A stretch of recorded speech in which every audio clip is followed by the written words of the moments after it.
O Scotland, my mother, and welcome the day when again I shall brush the bright dew from the brae, and, light as a bird, give my foot to the heather, my hand to the staff, and my face to the weather. Then climb to the peak where the ptarmigan flies, or stand by the linn where the salmon will rise, and vow nevermore with blind venture to roam from the strong land that bore me, my own Scottish home. Namaste, it's a beautiful day, and welcome. We are gathered here in this hall as all the coastal cave nightclubs were closed and Alistair had the key. So sorry, Rory, I hope this will suffice now that you are somewhere where you know where it's all about. Death is life's greatest mystery. What happens when our soul leaves our body is the most important question in the world. The answer will affect how we live our lives. The world is plagued with the question of what comes after this. David Attenborough quote number 1. In moments of great grief, that's where you look and immerse yourself. You realise you are not immortal. You are not God. You are part of the natural world, and you come to accept that.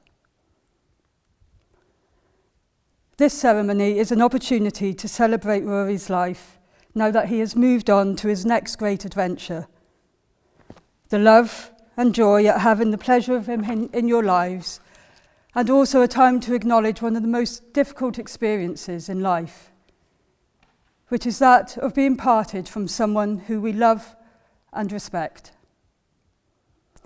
In this time, you may find sadness sitting along immense feelings of appreciation and gratitude for having known Rory. Everyone's grief is unique, and each of you will find your own way to find peace again in your lives. It is important to be gentle and compassionate with yourselves, to know that whatever emotions or feelings arise, it stems from your love of him. The love and friendship you shared with him will remain with you always.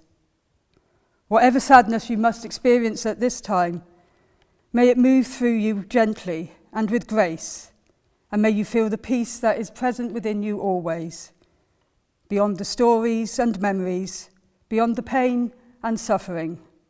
May you call upon your family and your friends and the support that is within the community that surrounds you all. We all know that Rory's had a colourful life, and this colour was made up of difficult times as well. He was human, like everyone else here, and made mistakes that caused him a great deal of sadness, losses that stayed with him throughout his life, like the loss of his dear daughter, Iona. Today, though, we will not focus on those difficult times, but more on the positive aspects of his life and personality. And for a moment now, let us listen to Shona as she sings, Dear Lord and Father of Mankind.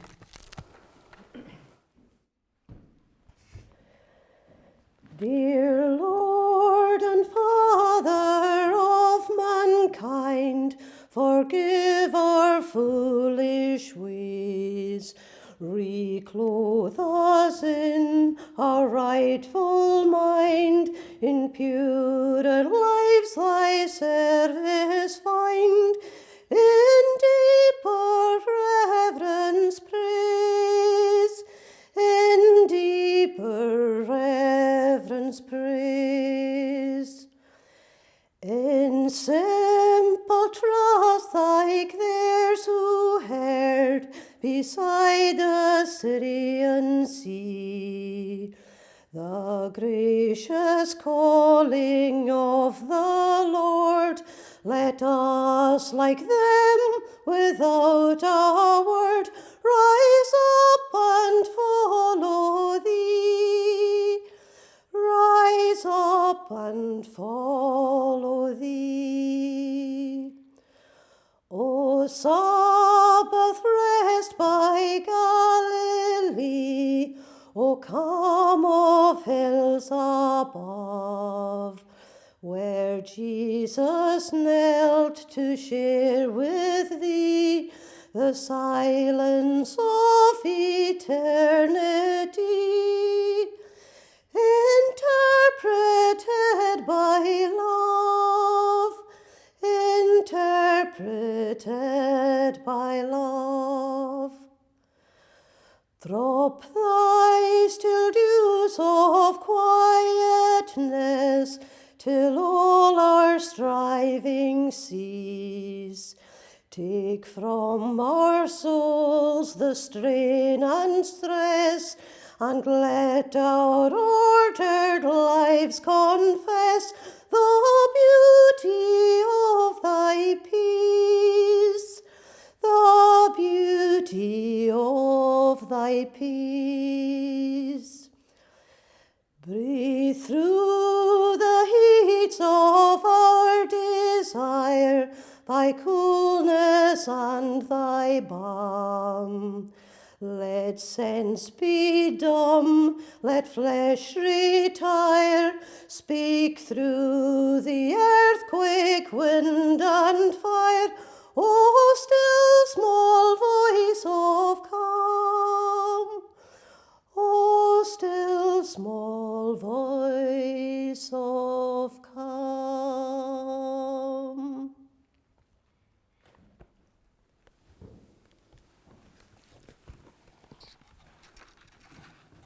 Thank you, Shona. Ruaraidh had an interesting relationship with religion and questioned its validity a lot. He was a spiritual man. However, there will be very little religious content in this service, but in a moment we will say a prayer and allow this time to ground you in your faith and your belief. David Attenborough, quote number 2. The whole of life is coming to terms with yourself and the natural world. Why are you here? How do you fit in? What's it all about? So now, if you would like to join me in prayer. Our Father, who art in heaven, hallowed be thy name. Thy kingdom come, thy will be done, on earth as it is in heaven. Give us this day our daily bread, and forgive us our trespasses, as we forgive those who trespass against us. And lead us not into temptation, but deliver us from evil. For thine is the kingdom, and the power, and the glory, forever and ever. Amen. Ruaraidh lit up your lives, and now where there is darkness, let the radiance he touched you with shine out. He offered you all his warmth and friendship, unconditional care and love, and many exciting adventures and challenges along the journey. I would now like to invite Harry and then Sophie up to read.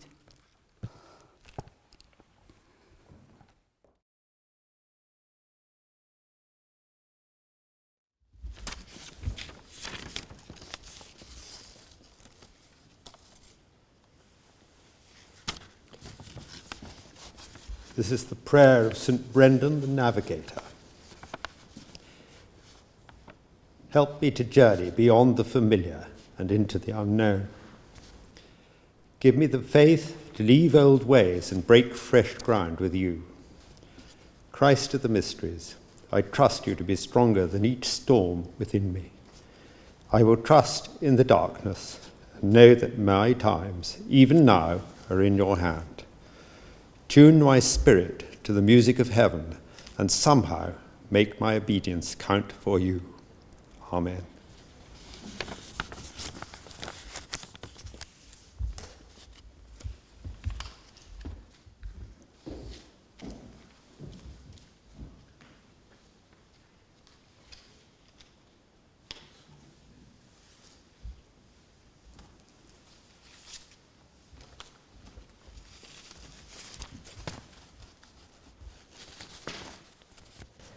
The ship. What is dying? I'm standing on the seashore. A ship sails in the morning. Breeze and starts for the ocean. She is an object of beauty, and I stand watching her till at last she fades on the horizon, and someone at my side says, she is gone. Gone? Where? Gone from my sight, that is all. She is just as large as the masts, hull and spars as she was when I saw her, and just as able to bear her load of living freight to its destination. The diminished size and total loss of sight is in me, not in her. And just at the moment when someone at my side says, she is gone, there are others who are watching her coming, and other voices take up a glad shout. There she comes, and that is dying.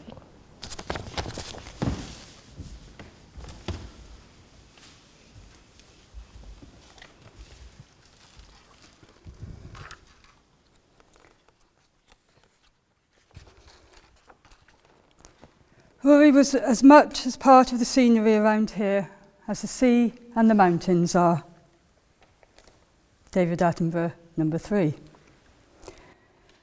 People must feel that the natural world is important and valuable and beautiful and wonderful and an amazement and a pleasure. I never had the pleasure of meeting Ruaraidh personally, but I would often see him driving his Bentley to and from Portree. Whilst visiting Gilas, Alistair and Duncan last week, which I must say was probably one of the best home visits I've ever done, I was given a copy of his book so I could get an insight into his full, rich adventure called life. And what a read. What a great collection of stories, of memories, and of the changing landscape of Skye. It was such a pleasure to read.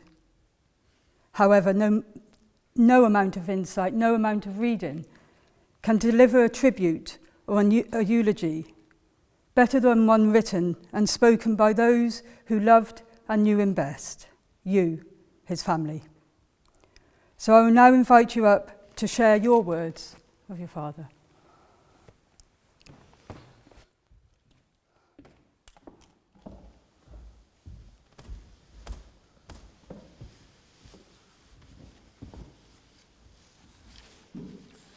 Daddy. Girls were a bit of a puzzle to him, so I think it was rather a surprise to have a daughter first. There was always a great sense of fun and adventure in our home, which we all thought was perfectly normal. But over the years began to realise that sometimes things were not quite like that at our friends' houses. I remember being really embarrassed, aged about 5, when he drove me to the end of the road to meet the lift to school in his pyjamas and was terrified he might get out of the car. Then there was the 3-wheeled car, which had 2 little dicky seats in the back for me and Alistair. You would be driving along quite happily when he would suddenly turn in a circle, round and round and round in the middle of the road, just for fun. We lived in Sussex until I was 6, and then he got bored of working in London. And I remember that he had decided that laundrettes were a good idea, and he opened one in Putney, and then one in Horsham. I clearly remember a famous actress came down to do the formal opening, looking very glamorous, holding a black poodle, which she proceeded to put into the probably cardboard giant washing machine on the pavement outside. She shut the door, probably pressed a button or waved a wand, then opened the door, and out came a white poodle. It bothered me for years what they had done to the poor black poodle to make it white so quickly. Aged 4, it was quite a mystery. As Daddy's most memorable parts of his childhood were being active, often up to no good, here in Skye, on the hill or the sea, in nature in all its rawness, he was determined that his children should learn what he had had. I was taken out in the boat and was sick. I was taken on the hill and always seemed to find the deepest peat hag to fall into. I was taken shooting molehills, but wasn't very accurate. And as for casting on the lawn, that produced terrible fankles. But to his horror, I liked ponies. Bloody horses, he would say. They would come into the house sometimes. One even came in during breakfast and started eating his cereals. Or they might arrive in the sitting room while he was watching TV. He had to take me and my pony to a show once, and he had to load it up into the trailer by himself. So he loaded it, let go, put up the ramp, and went round to tie it up. And it had disappeared. It had gone round the partition and jumped back out again. He never really approved of competition. I disagreed. We did disagree from time to time, which led to some epic eruptions, but then all was soon forgiven and forgotten. He was the instigator of endless fun while trying to keep the family fed, which I know was not easy at times. I think we had something like 29 nannies. The last one left when I was about 8. I can't think why. Skiing parties were a regular feature. The more people we could get to come, the more free places we could get. He was always a very distinct figure on the slopes in his Norwegian jersey and +4s, upright, determined and fast, in pursuit of our mother, elegant veteran of 2 Winter Olympic Games. We frequently had parties at Christmas, and our mother always made us do a few silly skits and plays first to break the ice. And he was always made to participate, which he said he hated, but he did comply. The most memorable being the dance of the sugar plump fairy, when he arranged, very dangerously, to fly from a rope, dressed in a petticoat, with long hair, gym shoes and a wand, and his hairy legs and chest very visible. It all started with me and my half-aunt Sally pretending to be ballerinas rather badly, when there was a crash and in he flew backwards. We were meant to close the curtains after 3 or 4 swings and give him a chair to get down. But everyone was laughing so much that we couldn't do anything, and there were great cries of, "Get me down from this bloody thing," as his belt got tighter and tighter, never to be forgotten by those who were there. The death, aged 10, of our little sister Iona was utterly devastating for him, as it was for us all, and left a very deep and lasting scar. It is hard to believe that she would have been 60 this year. People were always important, and who they were or where they came from was irrelevant, and he was equally happy with a duke or a dustman. So long as there was a glint in the eye and a sense of humour, that was what counted. But standards had to be kept up too. He was a stickler for punctuality, which is a trait that not all of his children find easy to follow. His 45 years as secretary of the Skye gathering was something of which he was very proud, and he strove and succeeded to make sure that it remained the best of parties, with the most fun and the highest standards. He always wanted us to have a family band, even offering us £100 to do it. I was very keen and learned the accordion. Alistair tried every instrument in the Gordonston music department and does play the drums for the extras now. And Duncan could play a mean 100 pipers on the fiddle. But sadly, we never got our act together, nor got £100. I did continue to have great fun with my squeeze box. He could never understand if we were getting up a scratch band to play the extra at the balls that we might need to practice, and expected it to just happen, if only. I spent a lovely and largely peaceful January this year at Skirnish with him and Phil, his devoted and amazing carer, who has seen him through this extraordinary year. It was fantastic weather, and I was able to report to him sightings of otters, eagles, foxes, peewits, snipe, snow on the hills, sunrises and sunsets, and he always loved hearing what I had seen that day. He never lost that passion for the outdoors and Skye in particular, and he was so lucky to be on the ball and interested in what everyone was doing right to the very end, when he just went to sleep. He was so well looked after by a fantastic team of doctors, nurses and carers, for which we are eternally grateful, but in particular Phil, who has spent the majority of the past year locked down with him. What a relationship they had. Thank you.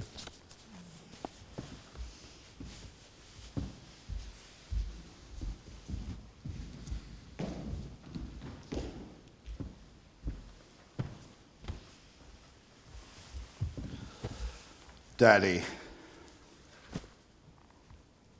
I suppose breakfast will never be the same again without you. All our lives, you could set your clock by breakfast. He would come down on time and almost inevitably would come out the words, "I was just thinking in my bath this morning." And out would come a new scheme. And he had a myriad of schemes, some of which came to fruition, and others were just jolly good fun. I remember one particular one when Razi House came up for sale, and he said, "We must buy it. It's a perfect place for us all to go, but we must think of a suitable way of making some money out of it." And so it was devised that we will start a sporran farm. And this required a lot of research into identifying the sex of a sporran, at what time they come in season, and which sporrans would be suitable for breeding. And you could imagine the hilarity as the conversation went on, enjoyed by everybody, and his beaming twinkle right throughout, loving and absorbing all the absurdity that it brought out. And another time when he came down and he said, "I've just discovered that the Americans," a nation which actually received quite a lot of lambasting from him, but individuals, of course, he loved. But he came down with this information that the Americans had genetically modified a chicken so that it had no feathers. And this had an advantage when it came to killing the chicken, because, of course, it didn't need to be plucked. And spotting the opportunity, he said, "What we must do is knit some pullovers for the chickens. And this could be another way of making $1 million. Such fun. Everything we did had to have that angle of fun and laughter. And yet, it all had to be done properly. He knew how to surround himself with very capable people, as he was himself a very capable person. I think we only have to look back to his beginning in Skye, when at the age of 12, he was allowed to go stalking. And as you probably know the story, he shot not one, not two, not three, but 4 stags in one day. And that kind of must have set in him a standard which survived with him throughout his life. Something was possible and spectacularly achieved. Skye was his breeding ground, where he was hewn from the very landscape. He adored the weather that would come in and beat the hell out of you sometimes. And between Skye House, where he had one grandfather, and the lodge at Edinburgh, where he had another, this was the place that he became hefted to all his life. The concept being, Skye was the base, and you must always return to Skye, but you can raid all points of the world in his very splendid manner. And indeed he did. But it was always the people, as Julius has said, in Skye particularly, that brought him back. The people, and he always believed in Skye, that this place has opportunities. And he believed that and expounded his theory throughout his life. He achieved the wind farm with the great help of George Campbell from Edinburgh, and the fish farm with Ian Anderson of Jethro Tull fame. And of course he had a battle with the Forestry Commission, all of which has brought in wealth into the community.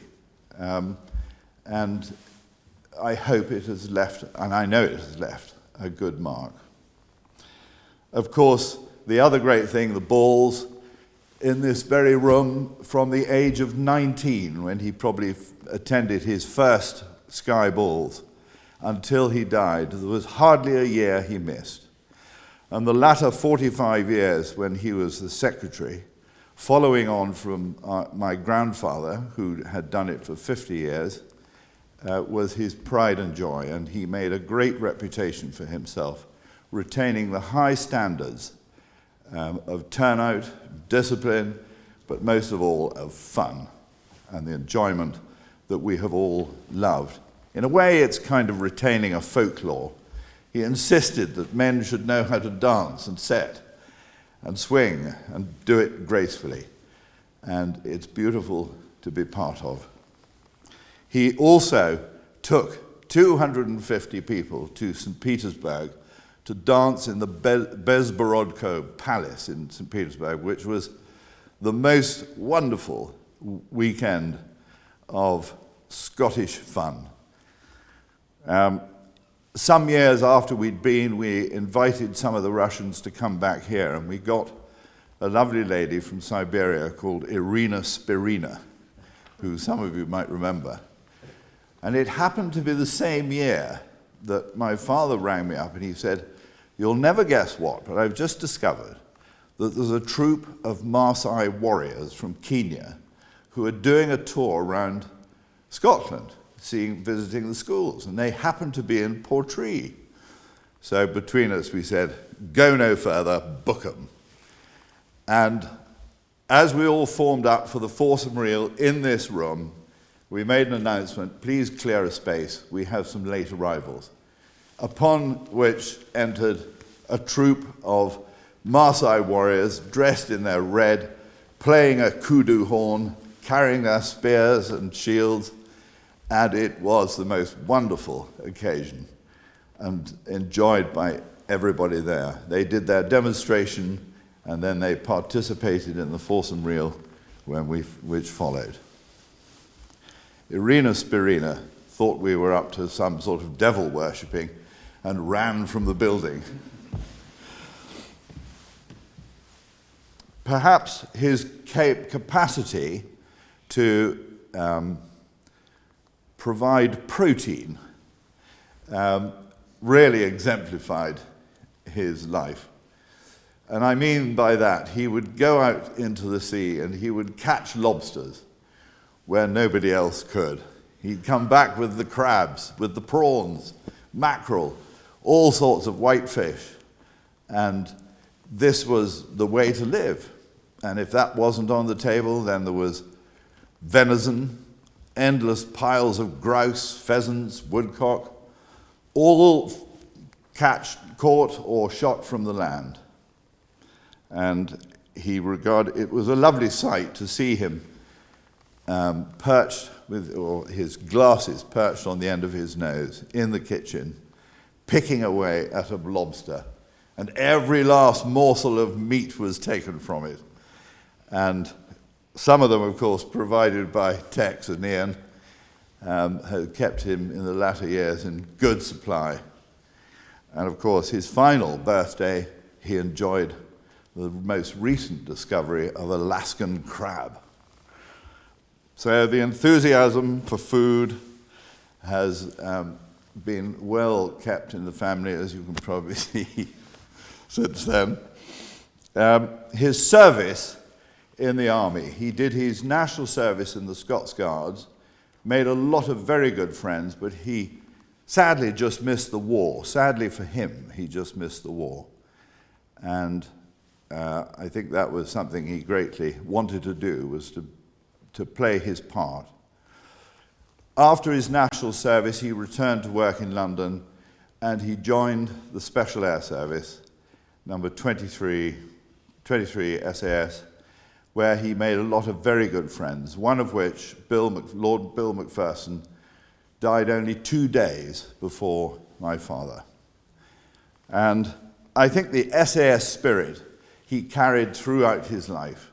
He wanted us all to learn how to live in a ditch, how to dig snow holes, how to survive off the land, but most of all, how to be a good, loyal friend.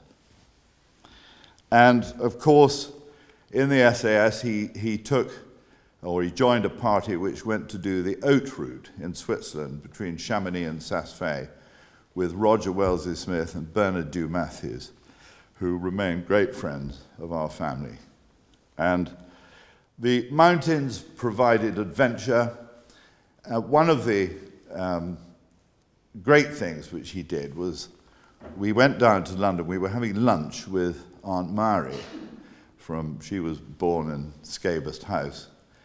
And after lunch, he said, one thing I want to do before I die is the Cresta Run. And Aunt Mary, without saying anything, took out a cheque, wrote out a blank cheque, and she slammed it on the table. And she said, Rory, I'm fed up hearing you saying that. You can cash this cheque if you do it tomorrow morning. Which that was red rag to a bull.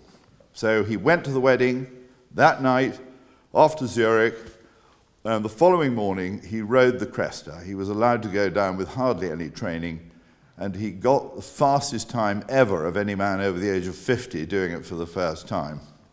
He loved it and the spirit of the people there, the people who touch a little bit of danger, live life flat out. And so he came back and he said two things. Firstly, to Duncan and I, we must get out there and ride the Cresta the following year as a must. And he also said to me, it's a great place in St. Moritz to sell my pictures. And I'm still doing it. So I'm very grateful to him for that. So the mountains, adventure, but always coming back to Skye. And as I stood just yesterday, watching a couple of fighter jets fly at 0 feet above the sea, with the wind in my face, it really resonated, those words, a son of Skye. And that's how we will remember him.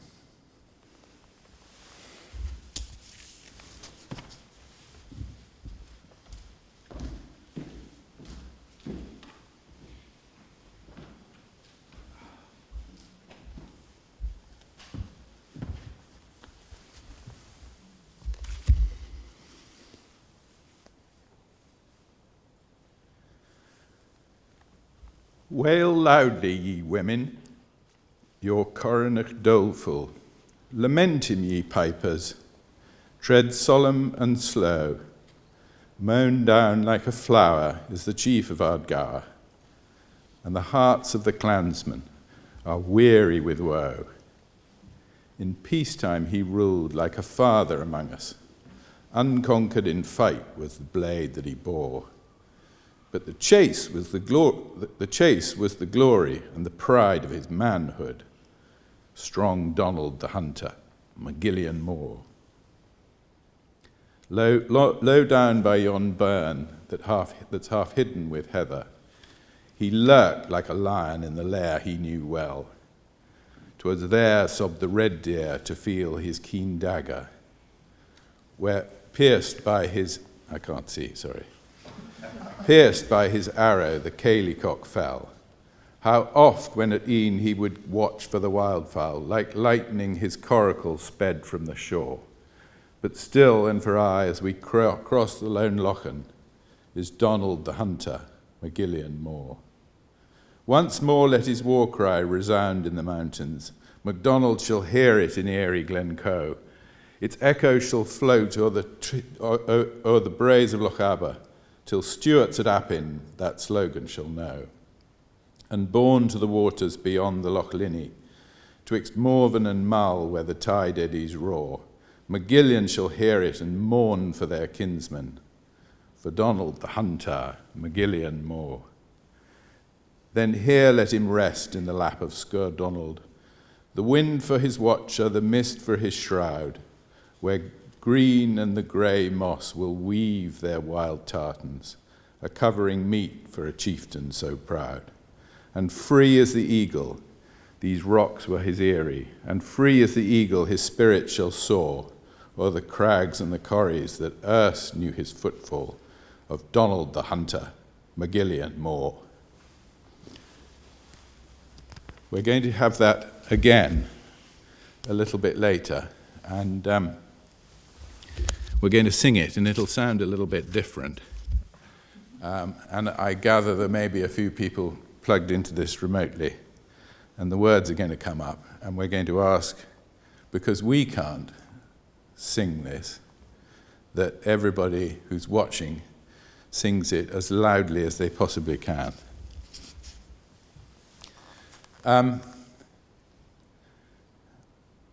Perhaps one of my favourite moments, if favourite is the right word, was aged about 15 when Patrick Shaw Stewart and I were taken by my father to stalk down somewhere on Slate. I can't remember exactly where it was, but he'd planned this expedition.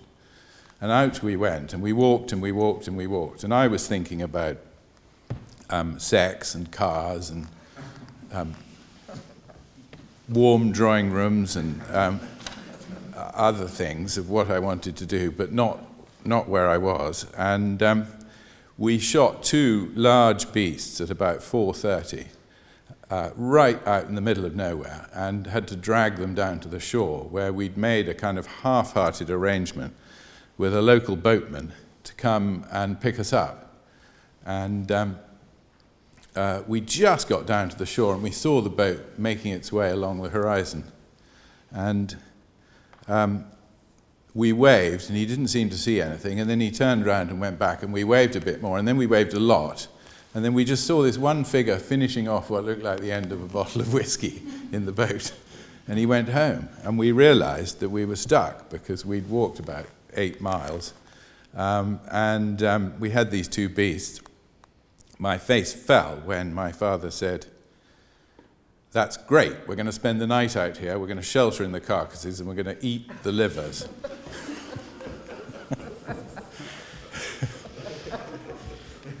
And we duly did, and it was a miserable night, and the next morning we had to trudge into Kinloch, where Gog and Claire, I think, had some very rich, important Americans munching a lovely breakfast in their warm drawing room. And we came in smelling and covered in blood and heather. And because one of the things that happened to Grandad when he was born was that all sense of self-consciousness was removed from his DNA entirely. And so he was able to walk in and say, "Could we have a hot bath and some breakfast, please?"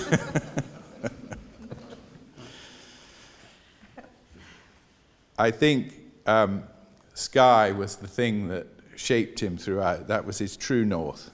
He was born in 1926. His parents, his mother, Ruby, the daughter of Duncan MacLeod, the heir of a whiskey fortune, and she had she would bring the warmth of, she was a bit like drinking a glass of whiskey, and she was strong and powerful, and after a while could make you feel very warm and welcome and make you laugh. And his father, who was the most delightful gentleman, kind, considerate, beautiful manners with terrific style. And I think they both must have been very puzzled to have had such a tearaway first eldest child. And I think they didn't really know what to do with him. But he was very shaped by, first of all, going south and being educated in the south. And he would feel very sorry for everybody who had to come from somewhere else and didn't really understand Skye, which for him was the center of the universe.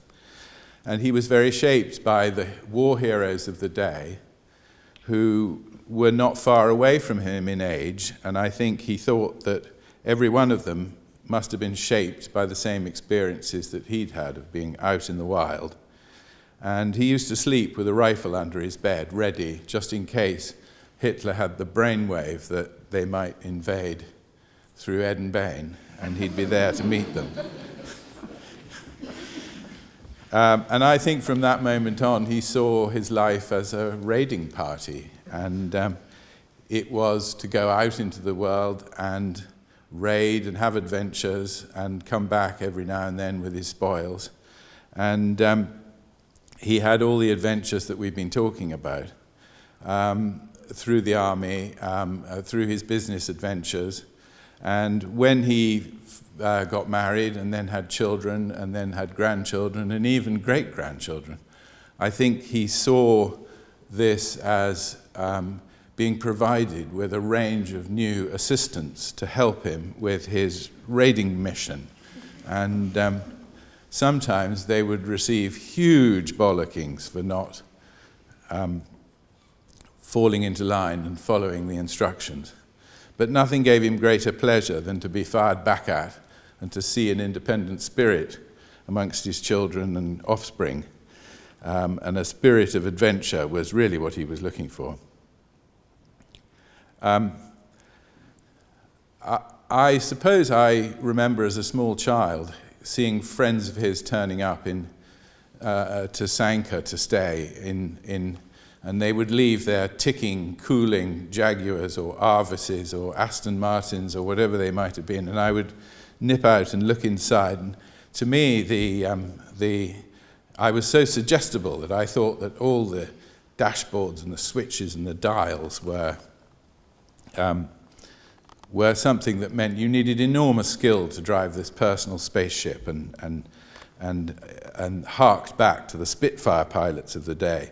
And so for me, I used to sneak into the passenger seat of his car wherever he was going, whenever I could, and I'd watch him driving, and I'd imagine that one day I'd have the same sort of level of freedom. But during that time, he used to talk to me, and he used to tell me all about his plans and what he was trying to do and what we were going to do as a family. And I could never understand why we weren't already billionaires and he wasn't already in control of the whole country. But during the process, I think I sort of picked up what he was trying to do, what he was talking about, what he wanted to achieve. And I feel I made quite good friends with him at that time. And since then, he's taken us all on an incredible journey. So I remember when Iona died, it felt that we'd been a family to whom gravity didn't really apply. But after that happened, there was much more of a charade going on. But he always wanted us to make the very best of our situation and wanted us to get on and get out. And he used to give very odd advice sometimes. I mean, I can remember not long after that happened, falling madly in love with somebody, and I was just so hurt when I was roundly rejected. I could hardly walk, and I remember him saying to me, well, this is great. You know, I'm very sorry. It's not a very nice process, but you're on a journey now, and you're about to learn that women are a puzzle. But I think the shaping of the landscape of Skye, I think what he saw and what he tried to pick up and what he believed in was that the landscape creates in people innovation and resilience and imagination and romance and humor. And I think he always felt that created the greatest DNA in people, and that you would find them all over the world, but as soon as they had a connection to here or somewhere like here, they were all right. And I think that if we watched him, you could see, talking to people locally, his assumption was that everybody also would like to be spending the night in a ditch and would be out in a boat if it wasn't for the fact they had to be shopping at the moment. And that we were all on the same adventure, and that was really what he saw in everybody, I think. But I think for his grandchildren, I think he would say we all, or I would say actually, we have an obligation to him. I think he doesn't want us to necessarily come back to Skye. He wouldn't want us to have a holiday home and come here for once a year for a week and look at the view. But I think he would want us to take the values and the excitement and the DNA that's come from here and to take it out into the world and to really do something with it. So that would be my message to the grandchildren, yeah. Thank you.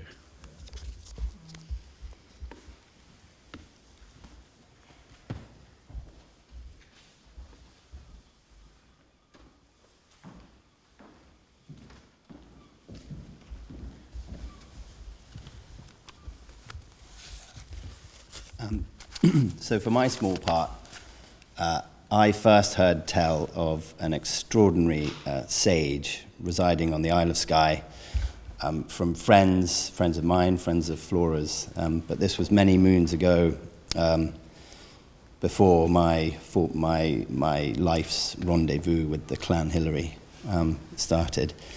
But just to hear those curious rumours emanating from the island of a very special brand of action man, previously of the Artists' Rifles Special Air Service, a rare merchant of crack, with unfathomable stories of daring do and misadventure in the Western Highlands, Rhodesia and beyond. And so there are obviously so many marvellous stories surrounding such a wonderful man, but we thought that we might be able to offer a slightly alternative picture with a brief description of a day in the life of a flatmate of Ruaraidh Hillary's, bearing in mind he's 94 at this stage. So,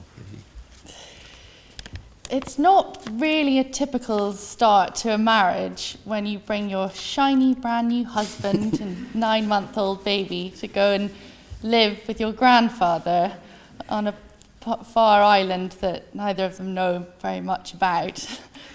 But we had a wonderful time, and as Dad said, every morning breakfast would start punctually at 8. Mm-hmm. Grandad one side of the table, Margot facing him in her high chair, a copy of the West Highland Free Press sharing between them, and a strict breakfast of duck eggs, ham and fried bread, and a long discussion about how good the scrambled eggs were, what we marked them out of 10 today. A long discussion would often follow that, and either Mungo or I would be rushing off to open the hotel to get our guests ready for the day, sneaking backwards out of the door, trying not to seem rude as a conversation about how good larcen traps are, or a closed circuit power system for Skye. And then usually one of us would be left with the children and Grandad to sort out some domestic issues, which would quite often go like this. Grandad, we've just seen a very sweet little puppy. Do you mind if it comes to stay? Grandad, we found some new staff. They haven't got anywhere to stay. Would it be okay if they came to stay? Grandad, Alexander's going to come and work for us. Would it be okay if he came to stay? So slowly, Skirnish became a kind of extension of Haim and a wonderful commune that he put up with very well. Now, the telephone system at Skirnish House, being manned almost entirely by the Major himself, facilitating his global network, and of course with a direct line to Fortnum and Mason's, ever on standby. One would often be summoned to wherever Ruaraidh may have picked up the phone in the house, and that could be in his study or indeed in his bedchambers, where he might sit regarding you with that challenging twinkle so special to him in his eye, naked as the day he was born, while you shift around uneasily, conducting a longer than necessary telephone call with an Indian accountant. There's so many marvellous recollections like that, that we picked up from our time at Skirnish, and none more so than just sitting down with Ruaraidh and I, each with a glass, Margot with a bottle, and just settling into a stream of the richest, most bizarre and exciting storytelling I've ever had, I've ever experienced. So I count myself I'm very thankful to count myself amongst those fortunate enough to have shared a dram with Ruaraidh Hilleary. We were incredibly lucky having Grandad at our fingertips when we moved to Skye. With his prodigious knowledge of the island and its folk, his sharp mind which could remember a phone number of anyone on the west coast of Scotland, and his unending, enterprising spirit to inspire and motivate us on. We hope, Grandad, that we all in some way can carry on your legacy.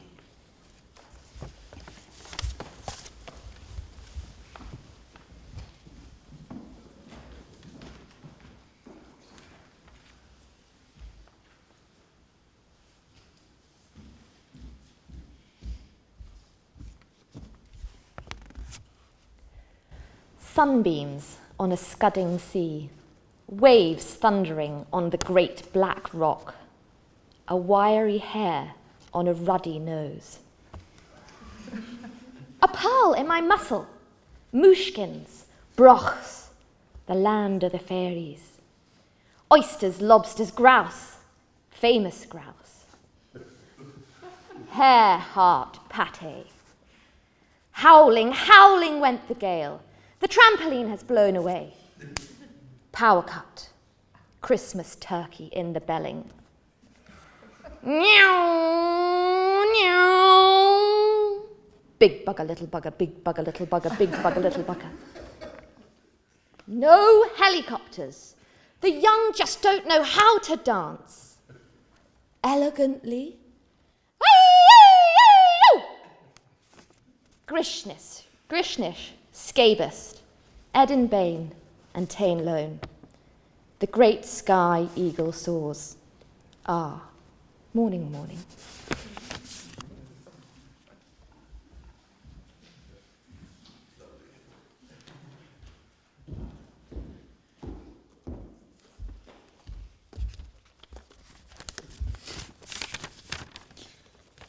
I was lucky enough at about the age of 15, I think, to be handed or emailed actually, very much emailed, a list of 12 challenges called the Skye Challenges. These were an embodiment of what Aunt Julius alluded to with his passion for the outdoors, and Uncle Duncan really rounding on the fact that Skye was his true north. And these challenges included things like sailing around the Isle of Skye, using only instruments and charts as your navigation, climbing the Coolin Ridge, meeting a local in the pub and making great friends, getting really pissed with them, and climbing a Coolin the next morning. And he sort of wanted me to do these pretty quickly. And slowly I was sort of doing the Trottenish Ridge, and then I might do the Coolin Ridge. A lot of logistics went into these. He was getting quite sort of persistent that I crack on, and the odd threat would come out that if you don't do this, Hector will have to do this, or Alexander will have to do this. And I was really scratching my head thinking, it's actually quite a lot of logistics to get people up here and, charter a boat and actually go for a week and so on. And, we have jobs and things like that. But, of course, the threat was growing that one day I might not get the salmon netting rights at Grishnish. But anyway, I think the challenge is still very much there. I suppose we've got to get ticking them off. Heck, Alexander. But looking back, I remember Grandad coming to Greenhill and looking after me at the age of 6, and reading me a chapter from a book called South by Ernest Shackleton. I'm going to read a little extract from a chapter called Rogue Wave. At midnight, I was at the tiller and suddenly noticed a line of clear sky between the south and southwest. I called to the other men that the sky was clearing, and then a moment later, I realized that what I had just seen was not a rift in the clouds, but the white crest of an enormous wave. There's no doubt that this wave would have been a very fearful and terrifying moment for Shackleton. And we know that in Grandad's later years, he had a great fear of death. But as we know, Shackleton made it to South Georgia. And I'm pretty confident that Grandad has ridden the crest of the wave and made it to his South Georgia.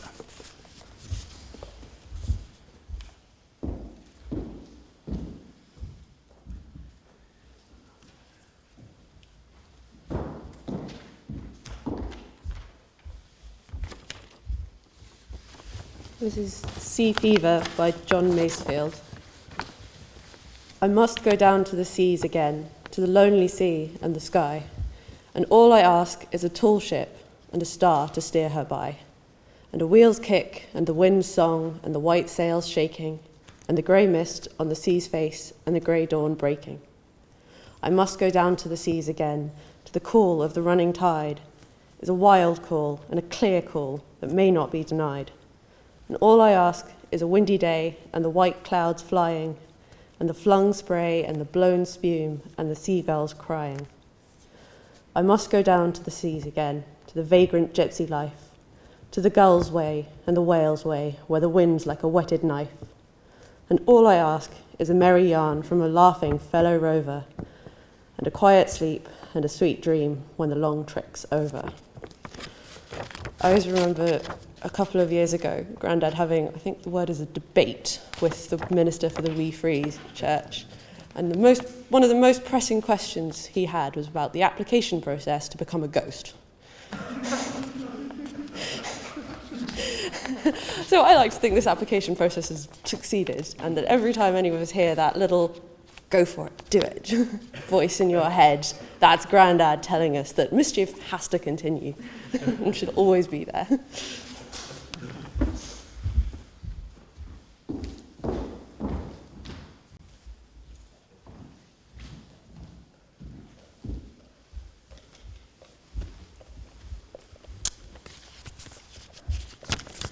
So I've got a wee piece from Robert Louis Stevenson on the poem of the Skye Boat Song, which I've recently been told is actually now the theme tune to Outlander, so I discovered this afterwards. But, sing me a song of a lad that is gone, say could that lad be I. Merry of soul, he sailed in a day, over the sea to Skye. Mull was astern, rum at the port, egg on the starboard bow. Glory of youth glowed in his soul. Where is that glory now?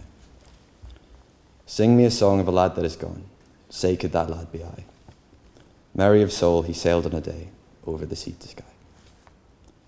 Give me again all that was there. Give me the sun that shone. Give me the eyes. Give me the soul. Give me that lad that's gone. Sing me a song of a lad that is gone. Say could that lad be I. Merry of soul, he sailed on a day, over the sea to Skye. Billow and breeze, island and seas, mountains, rain and the sun. All that was good, all that was fair, all that was me is gone. Now I remember I did sort of look at this poem and think it was fairly sad at first, but it's mostly posing a question of where is glory now? And I had a wee think on that and actually sort of looked around, and you can see Grandad in all of us, from phrases, all of which are written on the back of the sheet, and the little stories that we all tell, some of which were told today, and then some which we can't hear just yet because we wish we could have more people here. But you can know they're being told behind the scenes and everyone at home. But I have many memories of Grandad, all of them fond. Most of them have already been alluded to in some capacity, and more will be said to come. But I most sort of vividly remember him by one of Alistair's cartoons, which sits by our fireplace with a wonderful wee poem, which I always like to think is the image of Grandad at his most content when he's sat back at the end of the day. And it goes like this. Oh, that the peats would cut themselves, and the fishes leap onto the shore, and I would sit by the fireside and sleep forevermore.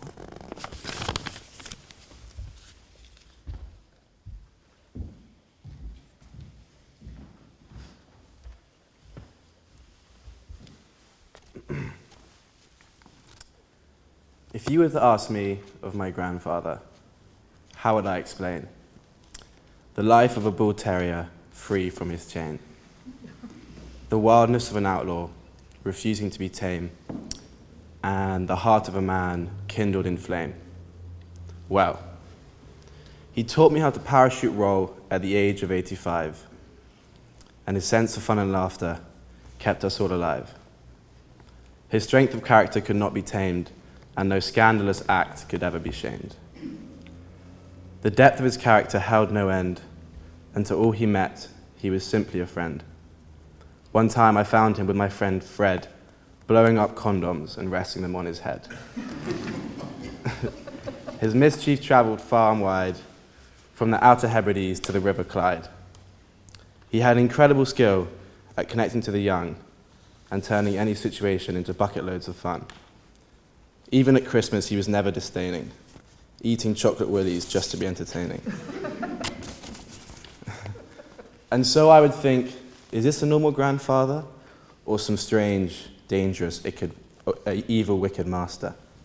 But then he would catch me again with his audacious stare, and I'd be back in his trap, free from a care. But above all else that I admire you for, it was finding humour when death was knocking at your door. It was summoning strength when your days were no more, and looking for the future when all else would ask what for. So farewell, my friend. Thank you for all the fun. I'm so very proud to be your grandson.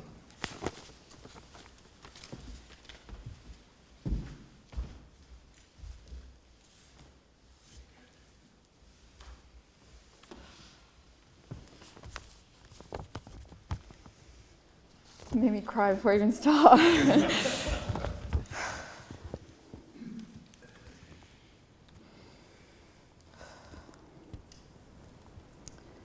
An honest man, here lies at rest, as ever God, with his image blessed. The friend of man, the friend of truth, the friend of age and guide of youth. Few hearts like his with virtue warmed, few heads with knowledge so informed. If there is another world, he lives in bliss. If there is none, he made the best of this.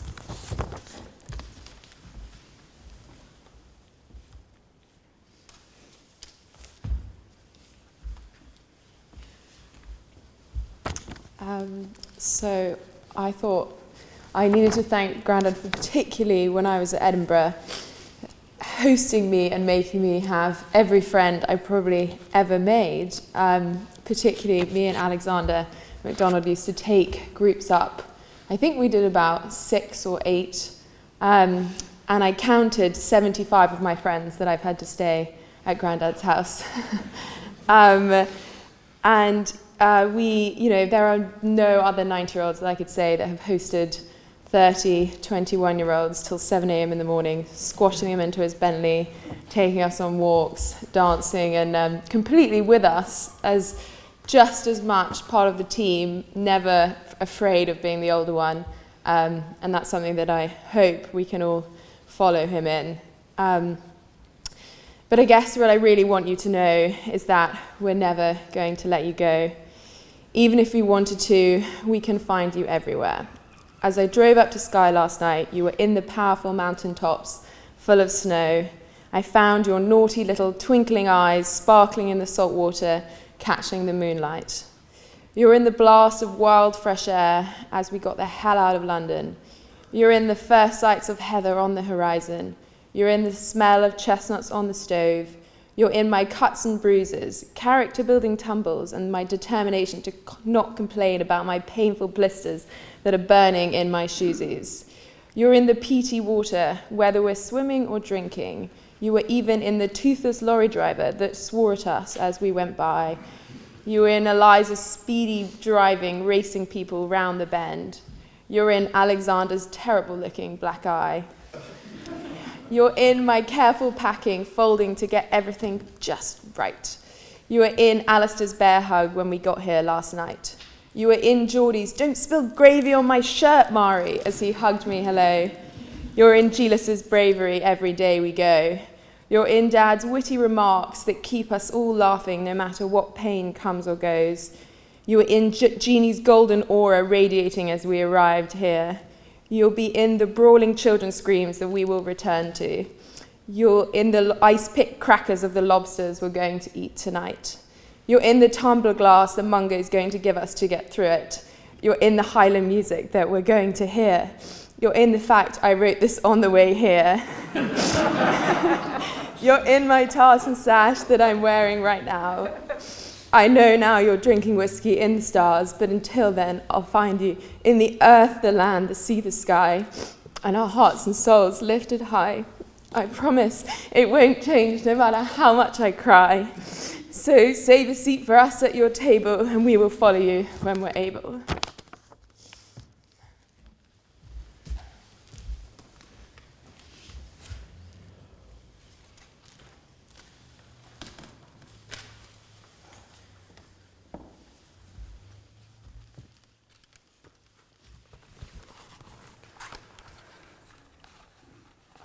We will now hear from Iona, who, as you know, cannot be here with us today, but has recorded something earlier for us. I've been sitting here all day, drinking Talisker or Torabeg, you might be thinking. No, it just was grouse for him, and perhaps a lunchtime gin, but generally not before 6.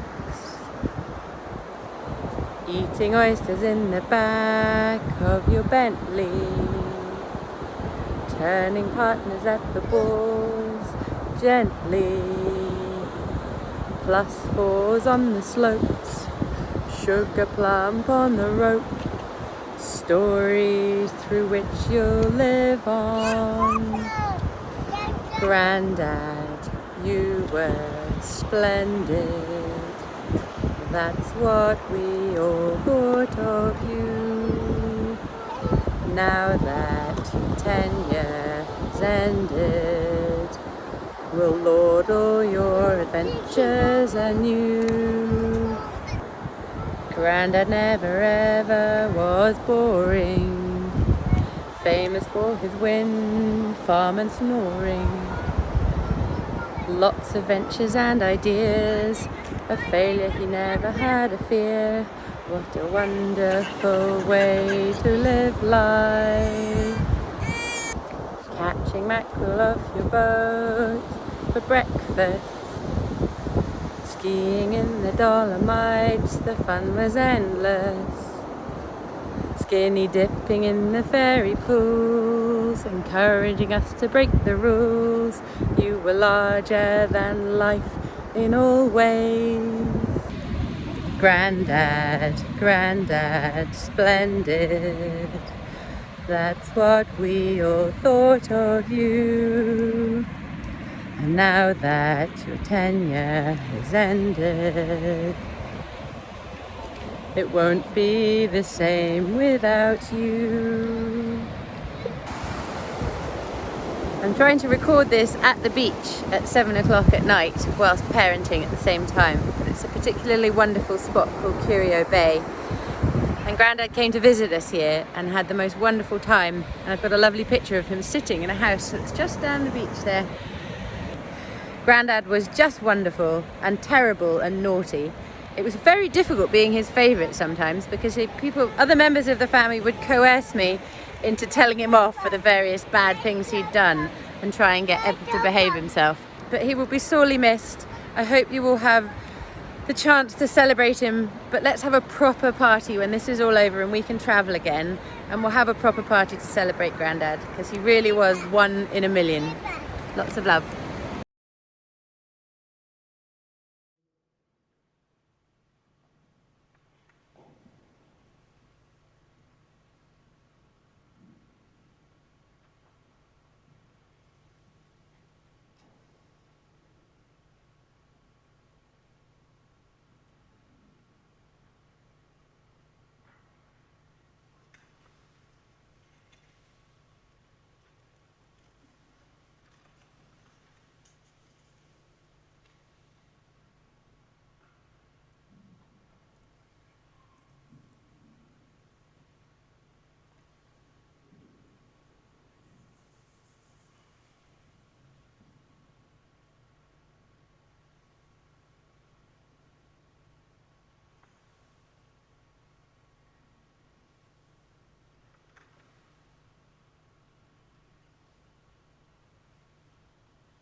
Most families have a favourite song, piece of music that they like to sing or listen to at family gatherings. And the Hilleary clan, it was the MacLean. So let's now listen to the MacLean. And those of you that can, as Duncan mentioned earlier, at home and watching this, please join in with all your heart. Really loud, as Duncan says.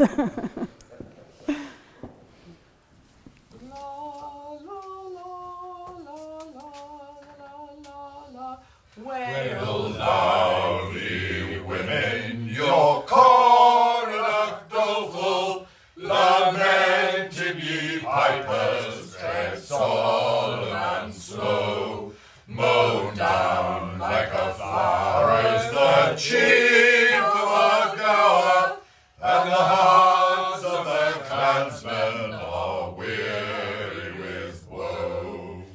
In peacetime he ruled like a father amongst us, unconquered in fight was the blade that he bore, but the chase was the glory and pride of his manhood, strong dog of the hunter, Magian Moor.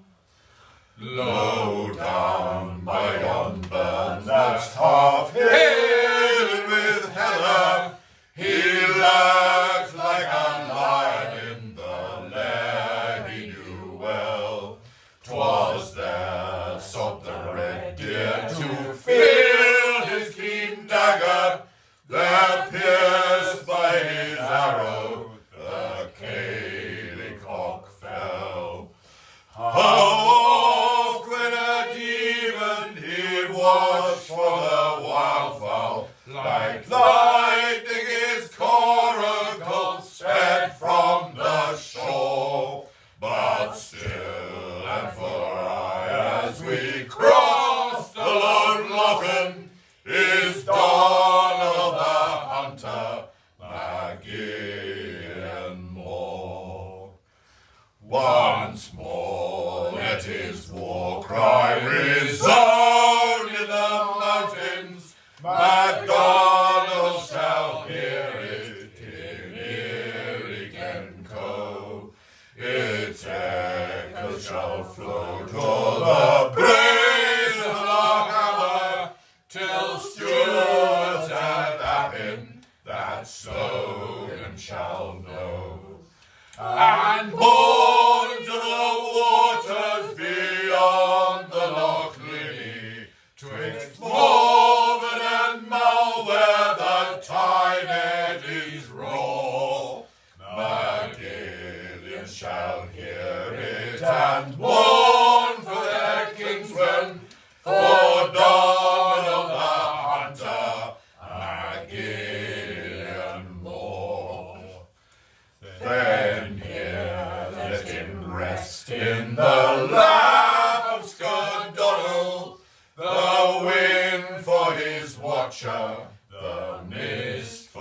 shroud, where the green and the grey moss will weave their wild tartans, a covering meet for a chieftain so proud.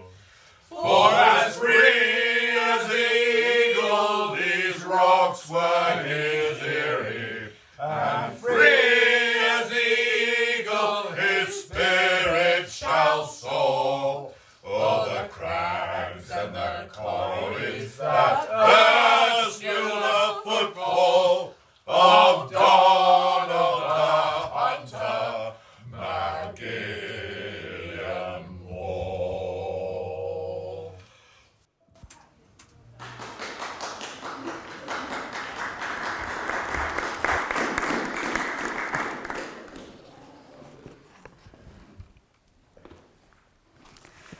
Wonderful. I'm sitting here drinking. Just a wee reminder.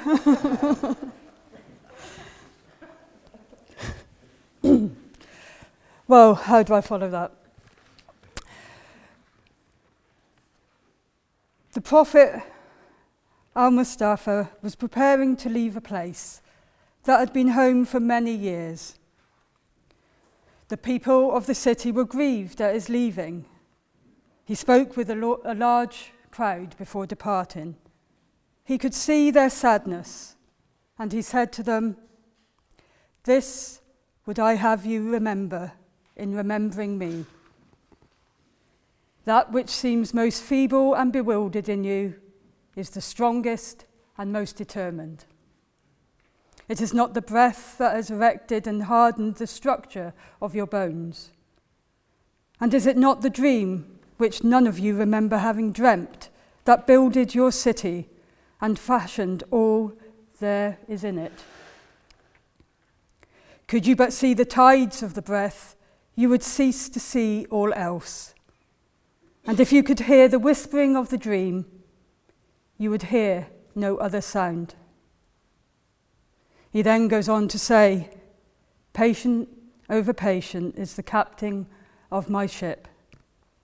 The wind blows and restless are the sails. Even the rudder begs direction.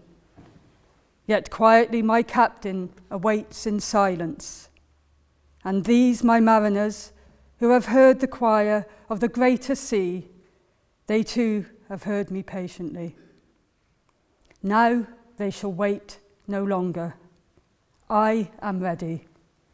The stream has reached the sea, and once more the great mother holds her son against her breast.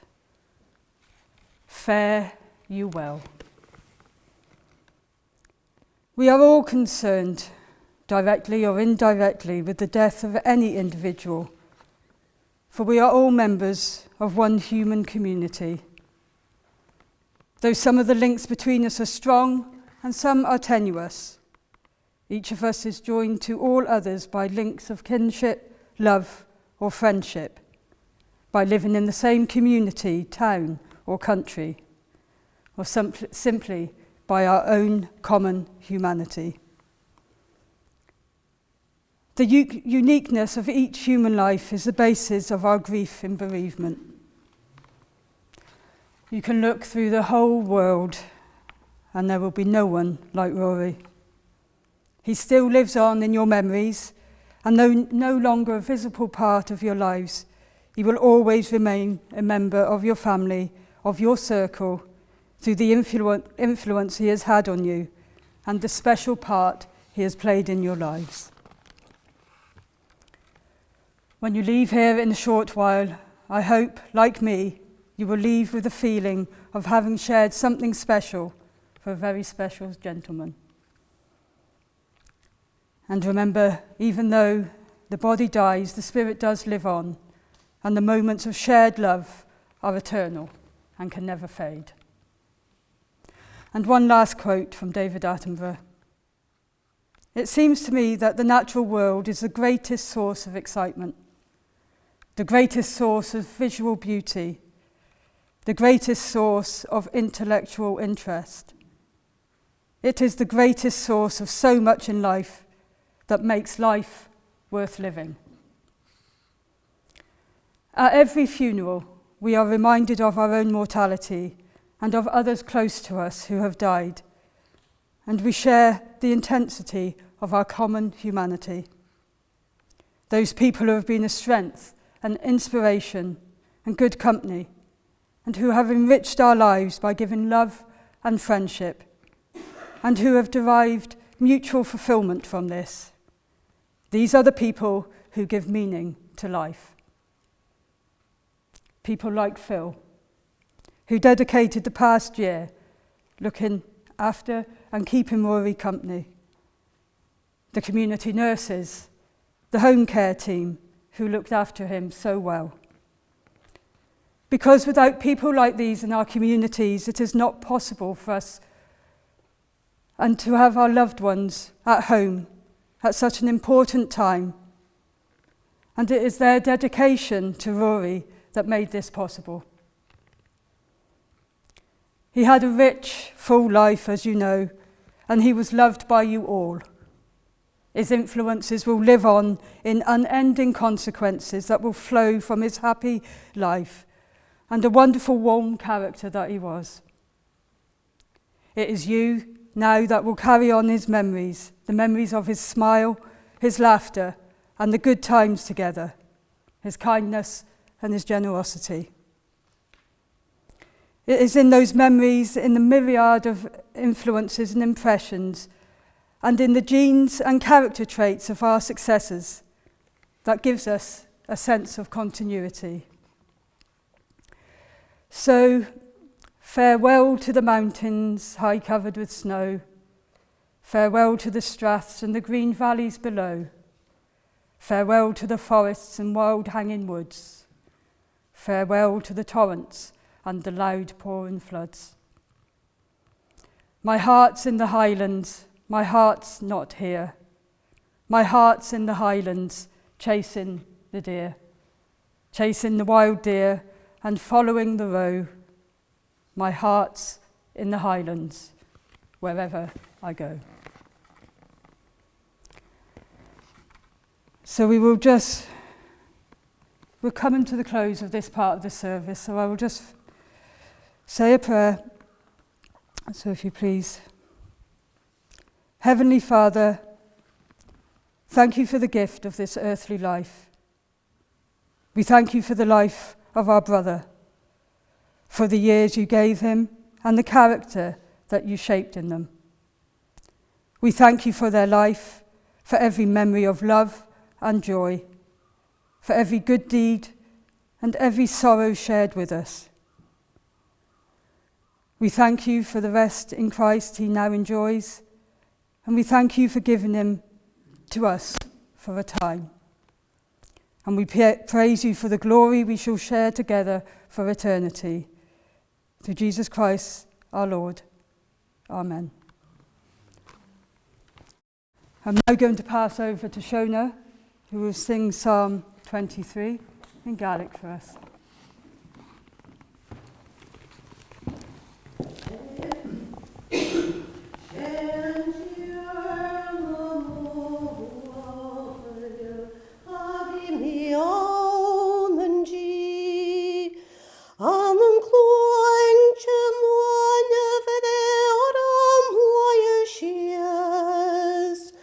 Live the ushkachan kunya, Ruaraidh E.M.R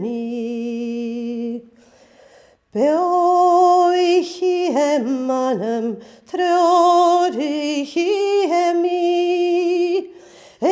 Slian a feeding Skye hing, Slian a feeding Skye hing. Shag getami shul troglaun skalvash, Chanil gorum rol god haus amaladium, Dolach tagas dolrug vedat kortoch go. Jesse you de boord vom hoed, aan hem fian is monaitjen. Gungule olomochau, hamochuch bakud hadish. Gu kindjach leni mahas agus troched mi, ula layan mo vea, agus ni mi coni fas mo layan. Aunen tai sonaros en gierna.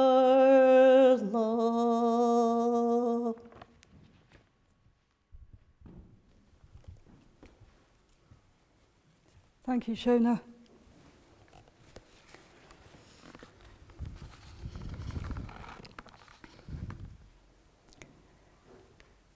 May the roads rise up to meet you. May the wind be always at your back.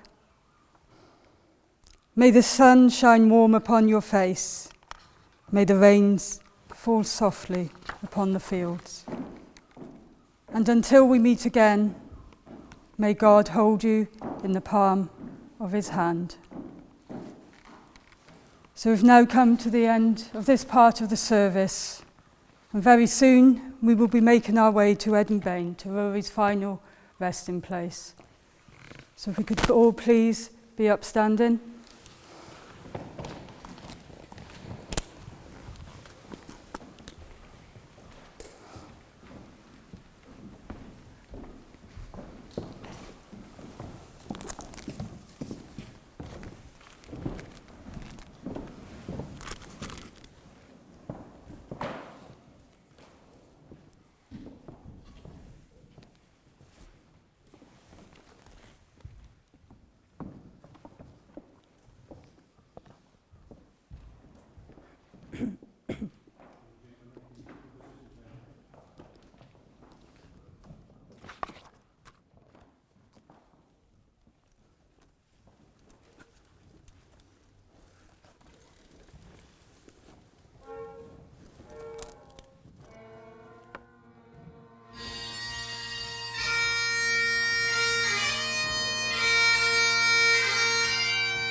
And then